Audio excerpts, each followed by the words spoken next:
एकजना महिला घरमा बस्ने वातावरण नभएको, माइती पक्षले घर गरी खानुपर्छ भनेर पटक पटक घर पठाएको भनेर गुनासो गरिरहेकी छिन्। अहिले उनले कसैको पनि साथ पाएकी छैनन्।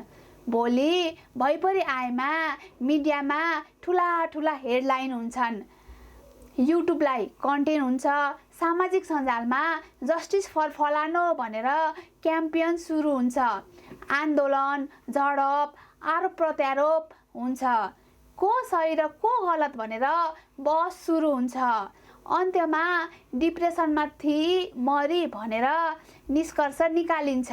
पोस्टमार्टम रिपोर्टमा शरीरको घाउ चोट पो देखिन्छ त मनमा लागेको चोट त कहाँ देखिन्छ र? ताजुब तब लाग्छ जब पहिले साथ नदिएको माइती पक्ष पत्रकार सम्मेलन गर्छ, आन्दोलनको नेतृत्व गर्छ, घर तोडफोड गर्छ, मिडियामा आएर ठुल्ठुला कुरा गर्छ र छोराछोरी पढाउने केही रकम लिएर मुद्दालाई गुपचुप राख्छ।